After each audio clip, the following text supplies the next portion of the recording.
Good morning, good evening, and good afternoon to everyone online here. So welcome to the 2023, the last online sharing event. So today we have a very special guest on a very special topic. Well, as you can see, if you see the flyer, the topic today is the higher education in the United States.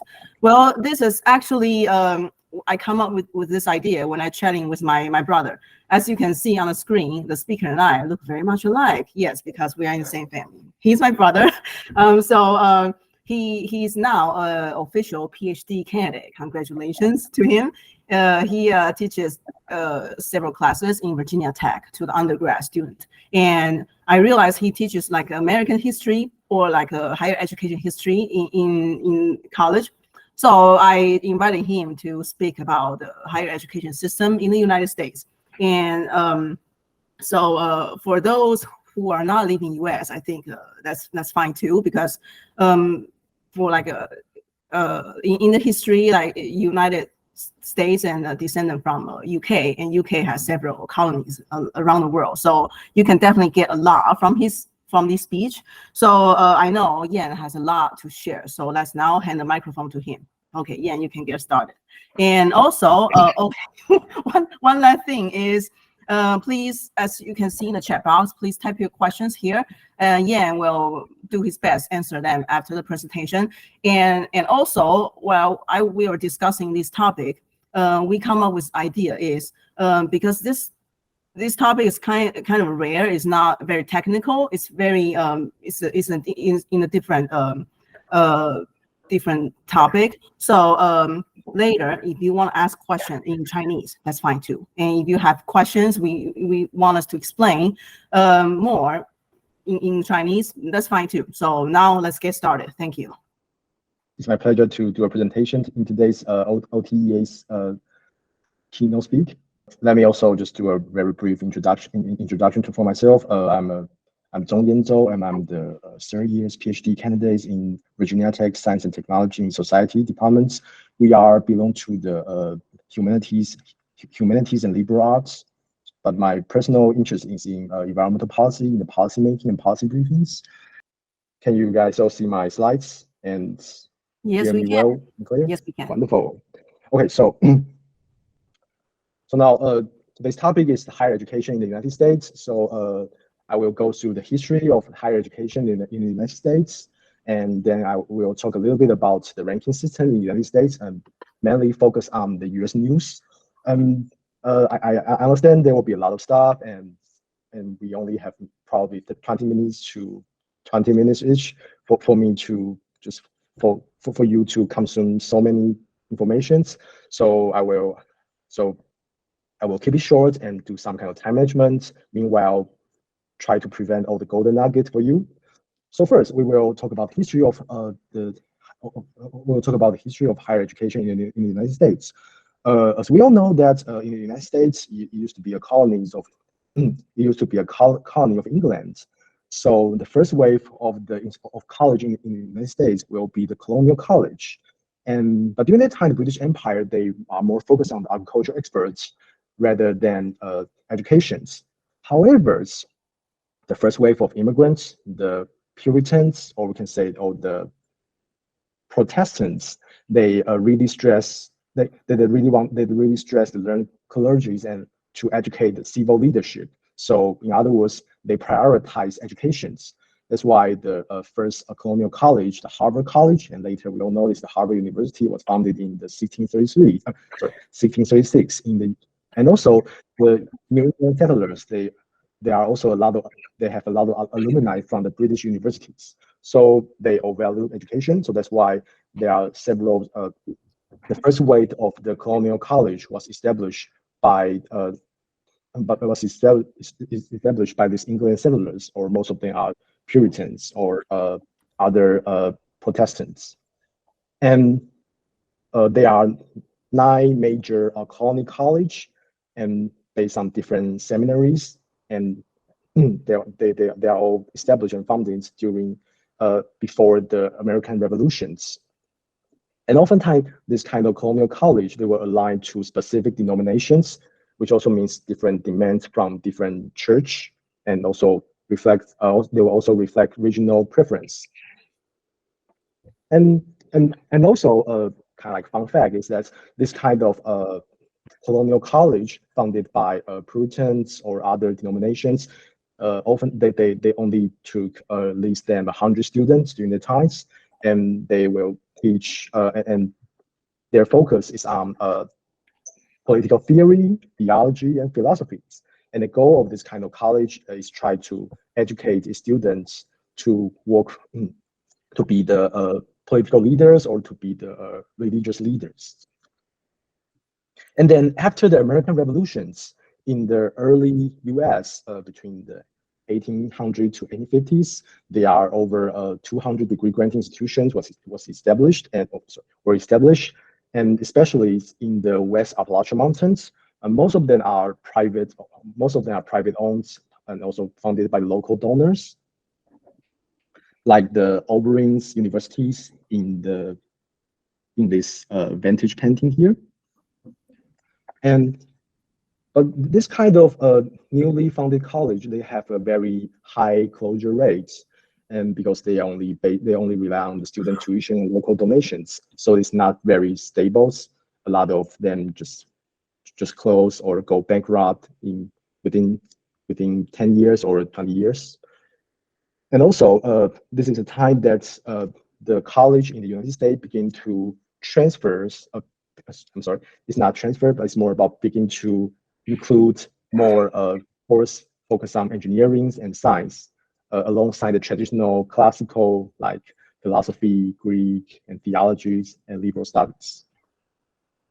And then in the mid 19th centuries, before the Civil Wars, there are more and more institutions showing up. So, and those institutions, they all have a special, and those institutions, they all have their specialties. There will be agricultural college, and there will be medical school or law school or engineer school or scientific college. Another another key phenomenon during this time is philanthropy's roles. There are more private funds universities, and those kind of private fund universities, they are focused on the technical or engineering educations because there's more demand from the industrial manufacturing during these times, especially on the mechanical engineering and civil, especially on the mechanical engineering and civil engineering. So we have Rensselaer's, Drexel, Cooper Unions, and also the well-known MITs. They are always established during this time by private fundings.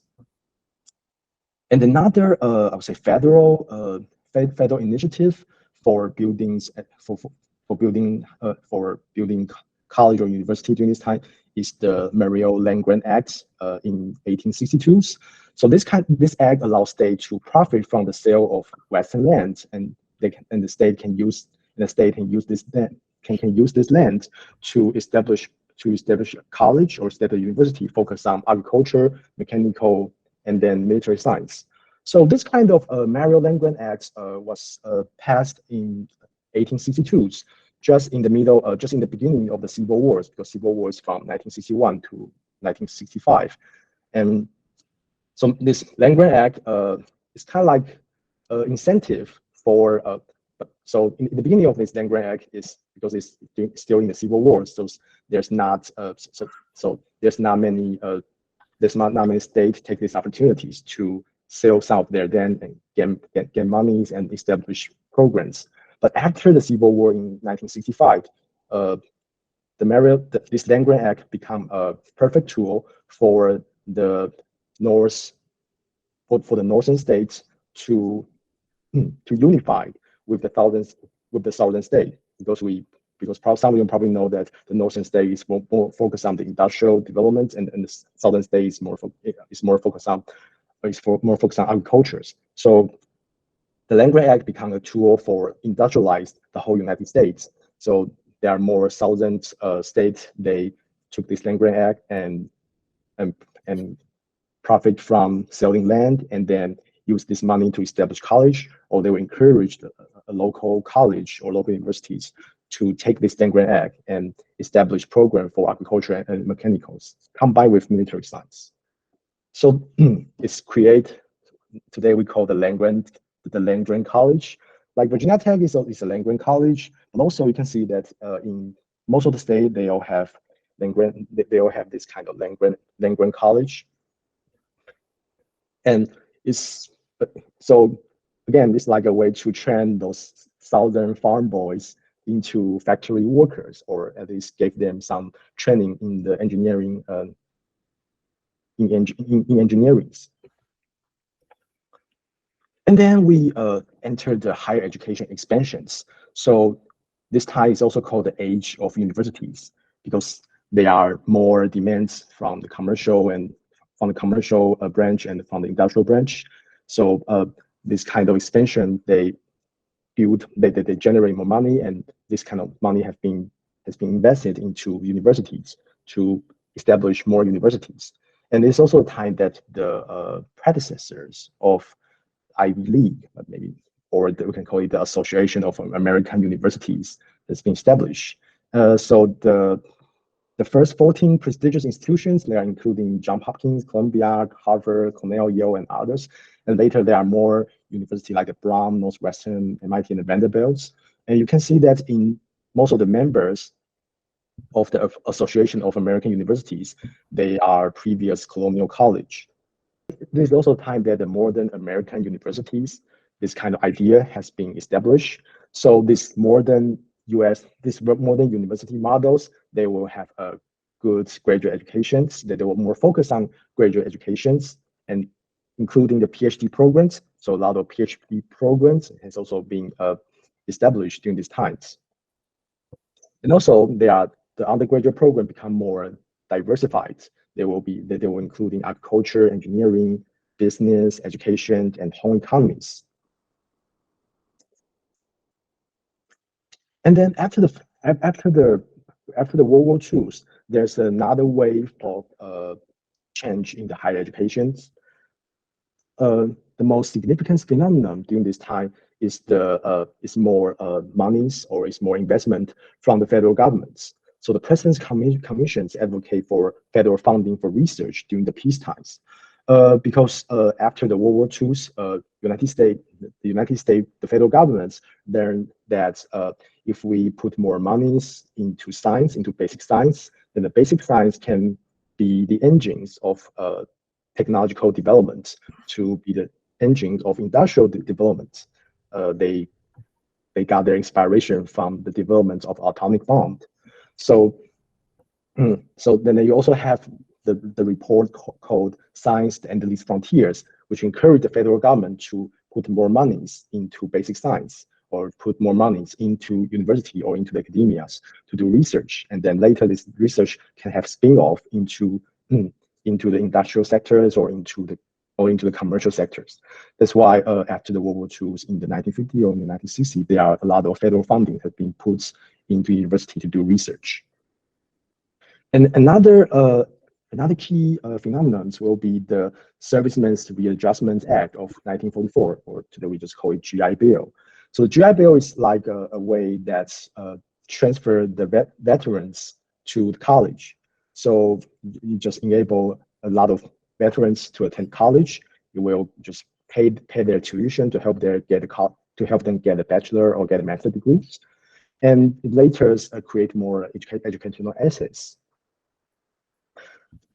So in the first decades, or in the first 2 decades after World War II, we can see increased federal involvement in the high-level research, especially in defense, agriculture, and healthcare. But a lot of them will be focused on defense.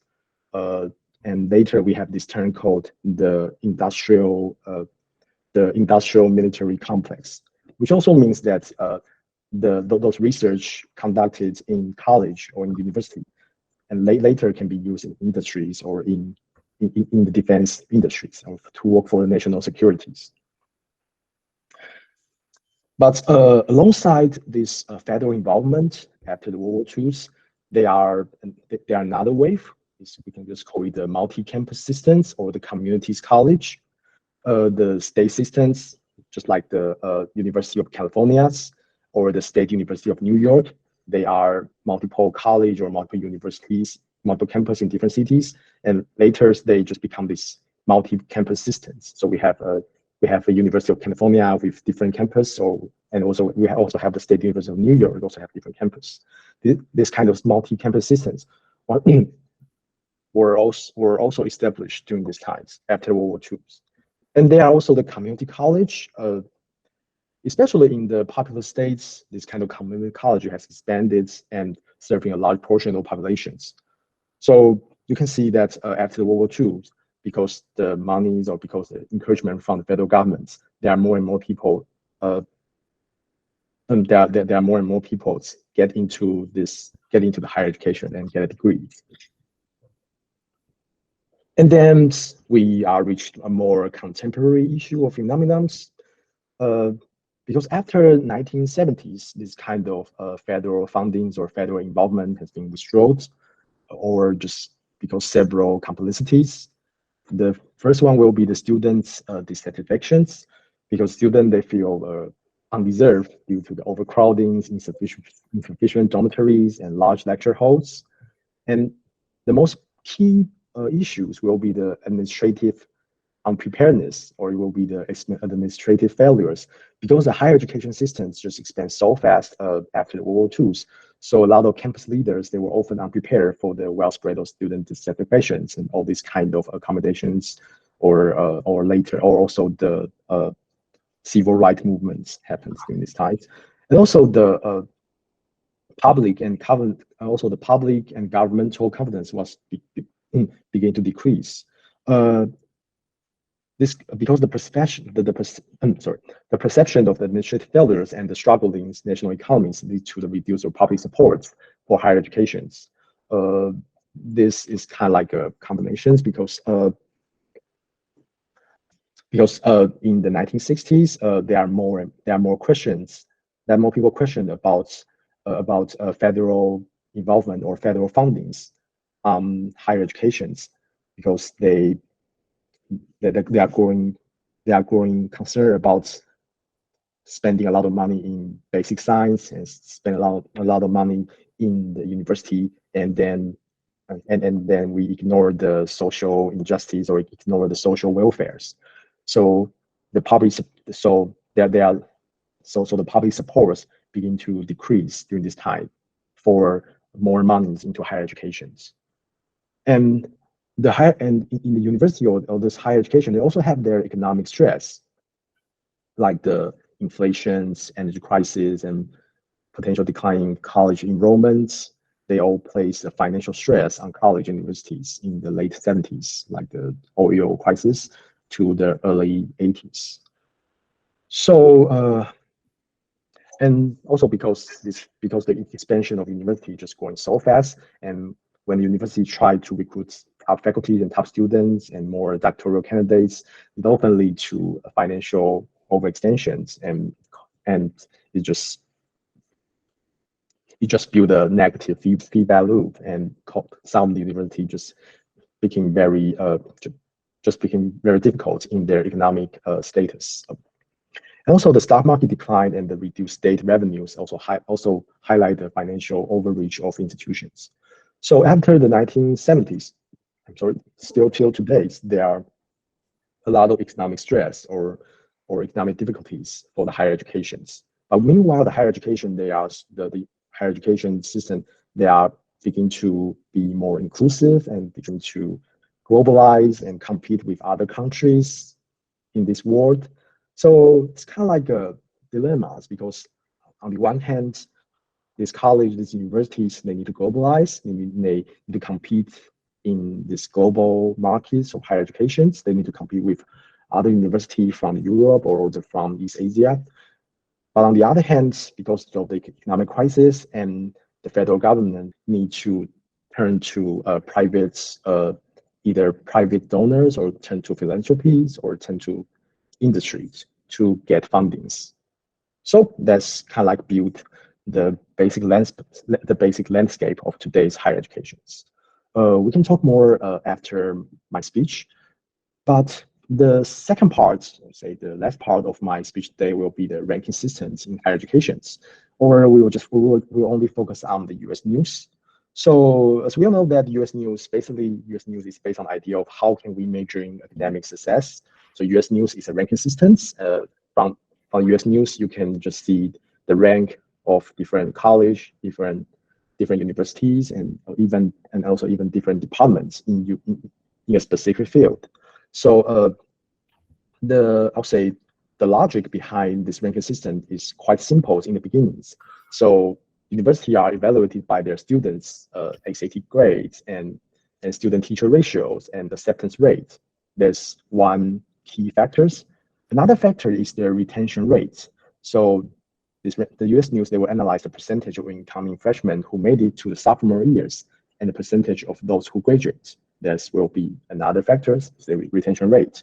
And also they will count the percentage of leaving alumni who contribute monies, who donate monies to their previous schools. And then this kind of rankings, or this kind of building a ranking system for the higher education later creates some kind of self-reinforced data-driven rankings.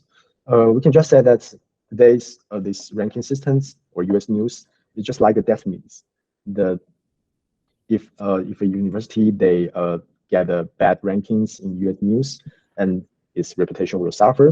But now its reputation will suffer, the condition will begin to deteriorate. Like the top student will avoid to choose these universities, and also the top professor will also avoid to choose these universities, and the alumni will begin to cut back on their contributions. So a lot of universities, they will work very hard to try to outwin their opponents in the ranking systems. Some university will also try to gain the systems. They will fabricate or fudge data to improve their ranking in the US News. And a lot of universities, they will try to do some reverse engineering to understand the algorithms or understand the logic behind US News, behind these ranking systems, and try to improve all the factors that US News counted as a factors, and then then to promote their rankings in the US News. Recently, there are more controversies, or there are more debate about should we keep use these ranking systems, or especially when the Columbia University withdraw from the US News ranking systems because they are reported fudging data or misrepresent or fabricated data. This also happened to the Rutgers Business School. So still, this kind of ranking systems, they are efficient, but also there are a lot of debates about it. And the main criticize US News ranking systems is not reflect the values of institution in helping historically marginalized students. In other words, just that US News neglect the social inequalities, or furthermore, US News just amplified the social inequalities or deepen the social inequalities in the United States. Because if you really need to gain assistance, then you need to invest more money to get more consultants, not only for the universities, not only for the administrator of the university, but also for the student, for student parents. You need to spend a lot of money on consultants, and let this consultant to help their student or help their university to build the perfect profile, or to build a perfect fellows to outwin their opponents in the ranking systems. So in these years, it's just very fresh. US News responds to this to all the criticisms. So this year's US News, they include the new social mobility measures, and these social mobility measures includes assessing college success in graduating first-generation students. So it's like some kind of measures to improve, to improve, especially in the social inequalities, and compare their first-generation graduation related to the overall rates. And meanwhile, US News also dropped several factors like the class size, or top high school class standings, and full-time faculty with terminal degrees, and alumni giving levels, and graduate borrowing federal loans. So all the factors that US News dropped I used to be pro prestigious institutions, like the class size. If you have a smaller class size, then you will get more credits, or like top high school class standings, or like full-time faculty with terminal degrees. usually the prestigious universities, they will have more elite students and there will more full-time faculties. So those drop factors are all used to be beneficial to the prestigious institutions. So you can see that U.S. News begin to adjust itself to be more to be more focused on social inequalities. You can just say that. And definitely these kind of social mobility measures have some kind of impact, also cause some kind of concerns and debate. Like the Harvard and Stanford, they remain the third. They remain third on the ranks. But also Yale University, but also Yale, it just dropped to fifth, and the University of Chicago is still out of top 10s. Now the University of Chicago is standing is 12th. And University of Texas at San Antonio jumped to 29th from 280s due to this new social mobility measures. Meanwhile, a lot of high school seniors who will be the prospective students for universities, they are a little bit aware of this change in U.S. News. So it's still in the very early stage of U.S. News take these social mobilities measures, and we shall see how it will change the landscape of higher education in at least 5 years or more than 10 years. So it will be my brief report for today. I'm happy to answer any kind of questions, and thank you for your time and attention. Thank you so much. Yeah, you're right on time. That's a very good time management, huh? Okay, I got questions from Edwards. His first question is: many Institute of Technology established hundreds of years ago remain their status instead of upgrade to the universities later. What's the difference between the Institute of Technology versus a university? Can you elaborate more? This movement is status in interest. Institute and universities. I would say that's a really good question. I don't have a very general explanation for why a lot of universities choose to stay as why a lot of Institute of Technology choose to stay as the Institute of Technology. Some Institute of Technology begin to transfer from an institute to state universities. But I can maybe provide several examples, like Virginia Tech used to be Institute of Technology, but because it's also a land-grant university, so it's also a land-grant college. I'm sorry. So later, it's begin to have more responsibilities for take more in-state students and for helping in-state students to get the degrees, and because it's get a lot of funding from the state government. And so later it's become institutes of technology and state universities. And so I would say it may depend on what kind of role this Institute of Technology have. If this Institute of Technology is just a private fund college, like MIT or Rensselaer institutions of technology, then because it's private funds, so hypothetically, it won't take a lot of responsibilities for helping the in-state student or for helping the local students. Then they can just stay as the Institute of Technology. And I think that's a little bit different between different states. In some states they have very good they have a very good fundings for the state universities. But recently, because the economic crisis, a lot of states they just withdrawn their funding or they just cut down their fundings for the state universities. But just like after World War II, the state can fund the state university can live on this kind of state fund. So I think that's the reason some of the institution of technology will become a public will try to become universities or try to become a public university to get more fundings. I think that's one explanation to Edward's first questions. Okay, yeah, so before we jump into the second question, I think I can have some input to Edward's first question. So I would say the Institute of Technology and universities, to my understanding, they serve different group of people. So the students, actually in US, the society is very diverse. So in the Institute of Technology, to them, going to becoming universities is an upgrade. It's a different mindset from like East Asian culture. Back in Taiwan here, yes, university has a bigger names, you can get better resources and etc. But in United States, it's not very much the case. So and while the Institute of Technology, they are more focused on like more technical stuff. That all they offer the skills. They train their students be able to have some skills that can go out to the job market, get in a trade, or can monetize their skills pretty quick. While the traditional universities, they are focused more on the liberal art, like the oldest university, like Cambridge or Oxford. They're mainly focused on more on like politics, the leadership, become a clergyman, the inner, like a very tight inner social circle, and philosophy, that kind of more philosophical stuff. So that's my take on Edward's question.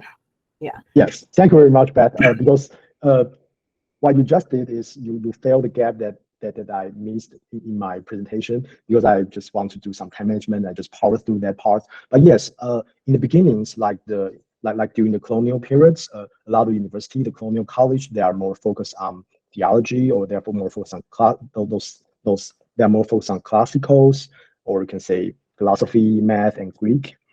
But later, there are more emphasis on engineering and science, and especially after the World War II, the community colleges, they are more focused on vocation. They are more like vocational college.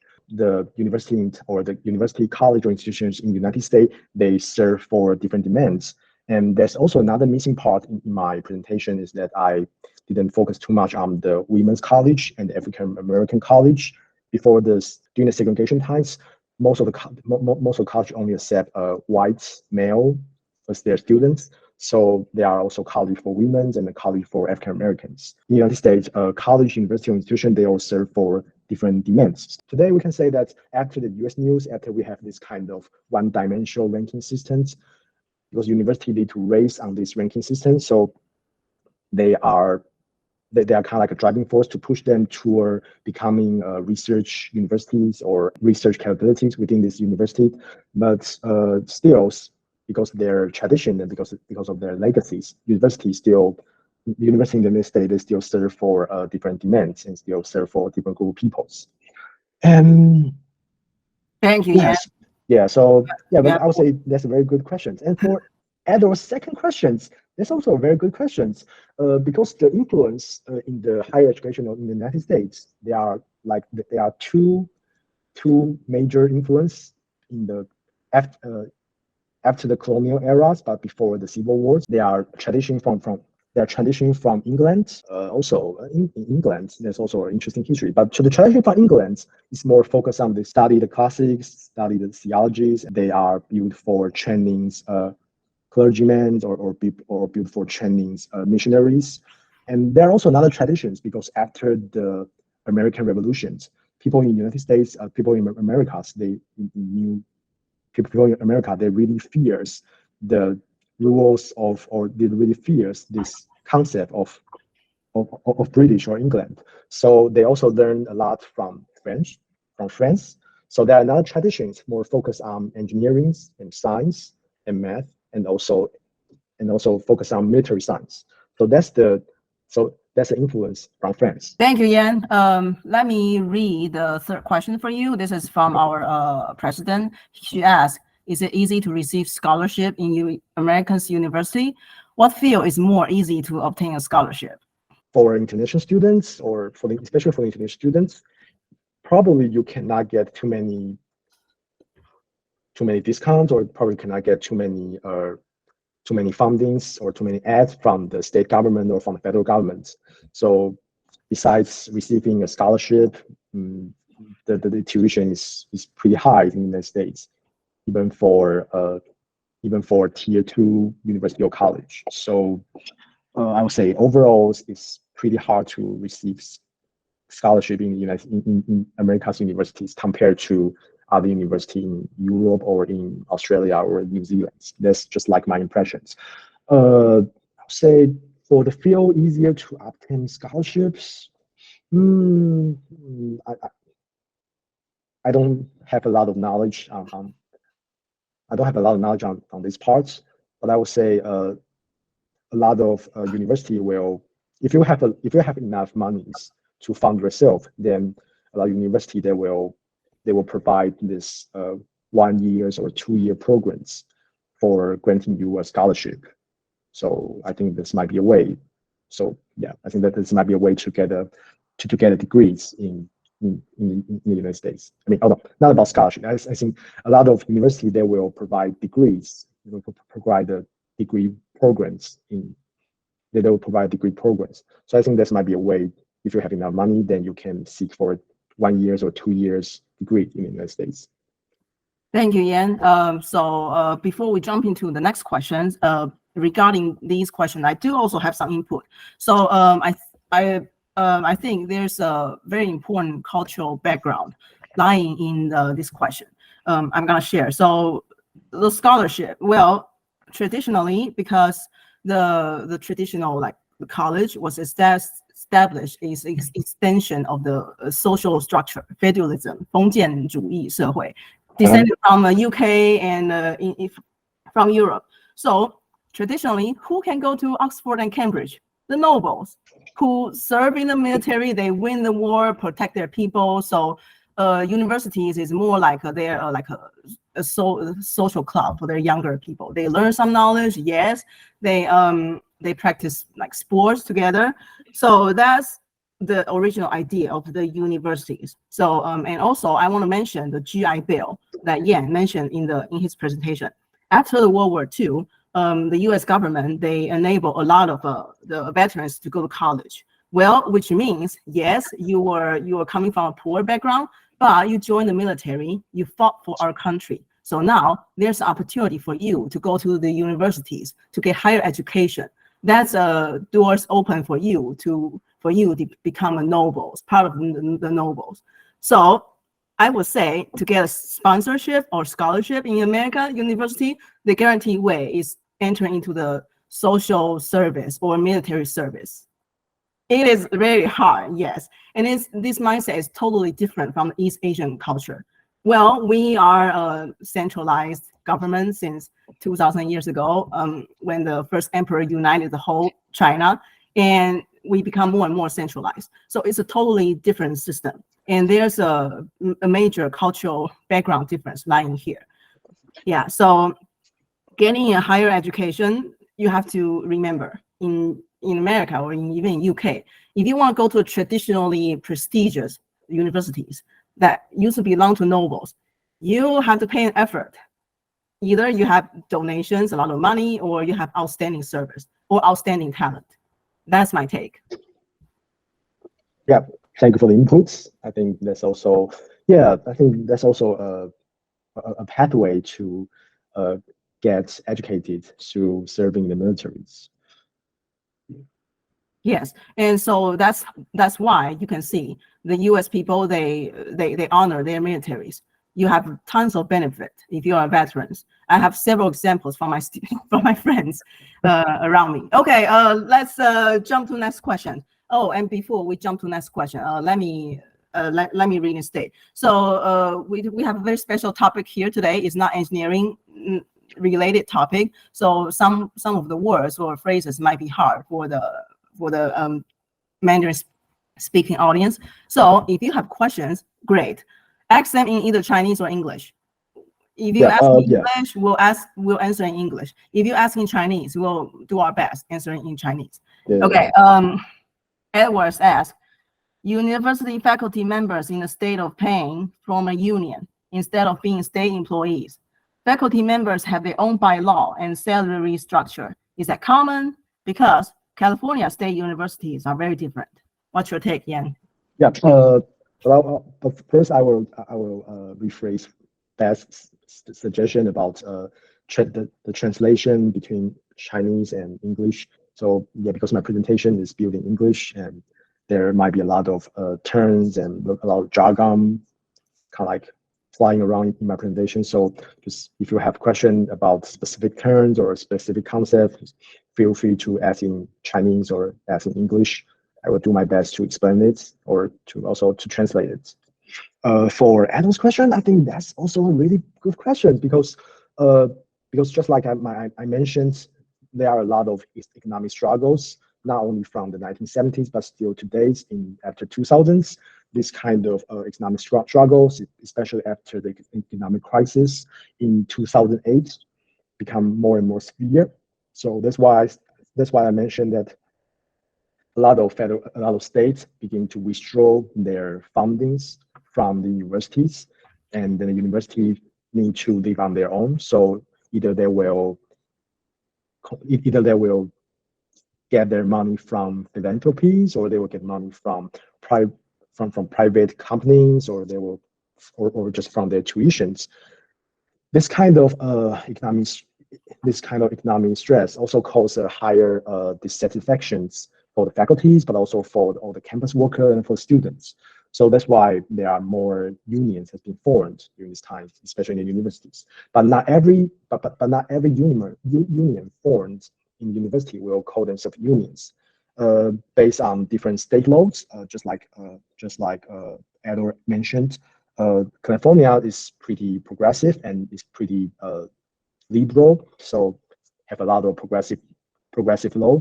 So there are a lot of universities in California form their university graduate students or undergraduate student unions, or have their worker union and faculty unions.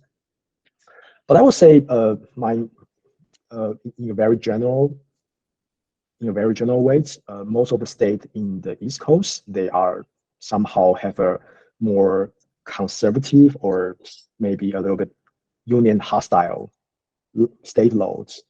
So like Virginia's, the state laws is pretty hostile to the unions. So we can have some union like some union like organizations, but it's called the educators associations, and it cannot have a full functions as a union. But yes, I would say in general, this kind of unions begin to build or establish in the campus, in the universities, may be more common compared to the previous 10 years, because now the economic status for all the universities is not super good.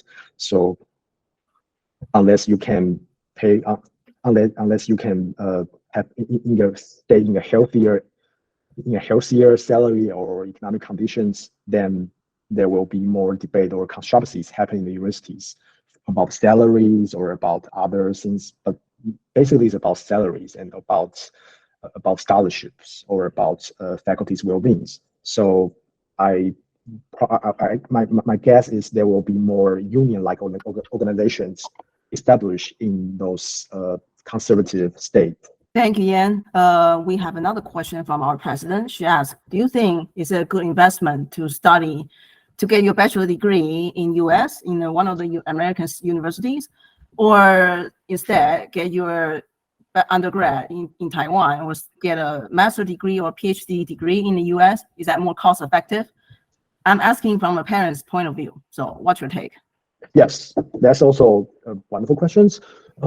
Based on my experience, now it's kind of like you can see more, but maybe just I probably have my own personal bias or have my observer's bias. I would say there are more undergraduate international students in my campus, but also I just heard there are more undergraduate students from Taiwan, undergraduate international students in the United States. So maybe now it's more cost effective to pursue bachelor degrees rather than master or PhD degrees in Americas. But for the detail about how to calculate between undergraduate degrees, then to compare it between undergraduate bachelor's degree and a master degrees, how to compare it and how to calculate it in details. I don't have I don't have a lot of information about this. I would say my impressions is that the cost for I think the cost for master degrees is definitely less than a bachelor degrees or PhD degrees. And, but somehow my guess is because the period of time for master degree is pretty short. So if you really want to build your connections, build a network, and learn more culture, and just know people, build more skill set on your build, then probably having undergraduate degrees, and you will have more time to know people, to involve into the local communities, and to maybe join a fraternity or sororities. And then and also my impression is also there are more job seekings, or there are more resources for undergraduate students, for master students. I think, but mainly but I think the main difference is time. So yes, you will spend more monies if you want to pursue a bachelor degree in the United States, but also you will have more time to build your resources, and to build your skills, and to build connections. But for master degrees, usually you will be overwhelmed by your course, and then later you only have a very small period of time to find an internship, and then your visa is going to expire, then you feel very nervous about it. So I think that's maybe one reason a lot of new international students, or international students' parents, if they have enough money, then they will choose they will choose to apply for bachelor degrees rather than a master's or PhDs. Yeah, that's just like my impressions, and just like some information I get from my undergraduate friend. Thank you, I Yan. hope it answer your questions. Yeah. Thank you, Yan. Well, we have a Chinese session. We can definitely chat more in there.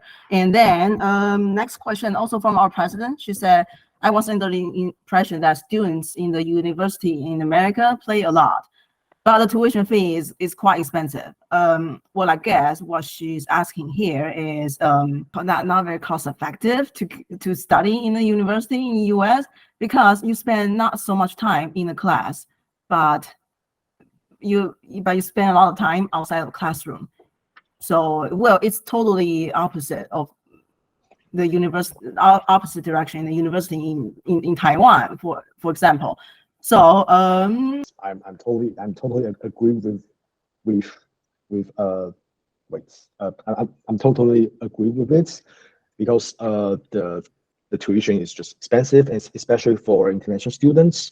There are not too many scholarship or any kind of funds for undergraduate students, especially if you are international students.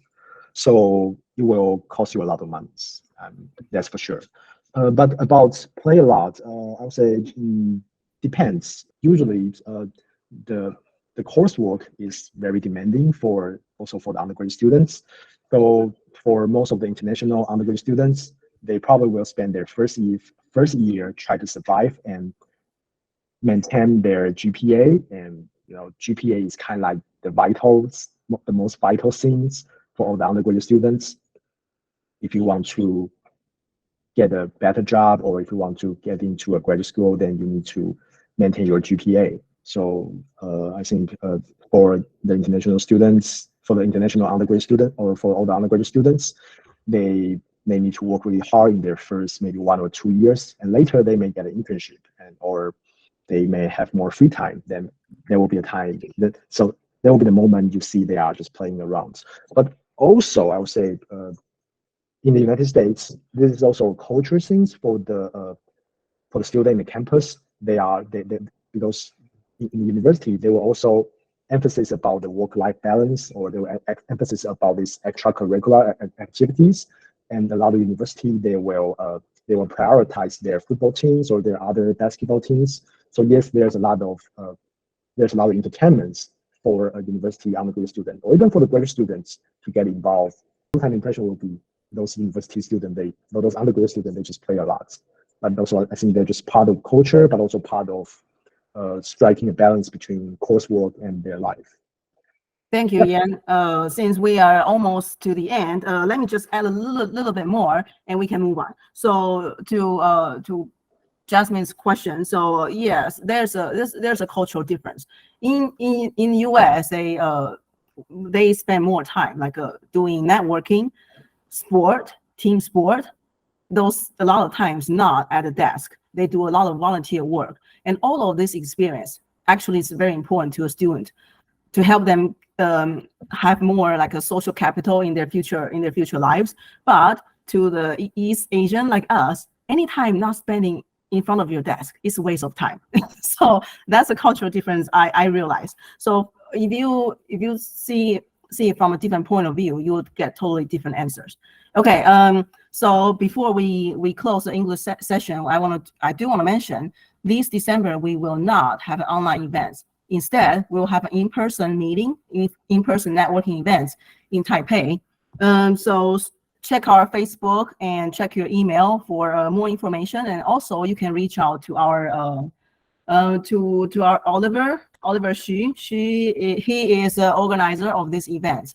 So hope to see you there and chat more with you there. Okay, now Jasmine, you can start recording. Thank you for your time, and Beth, thank you so much for hosting my speech, and thank you all for your time and patience, and thank you for all the good questions. Yep.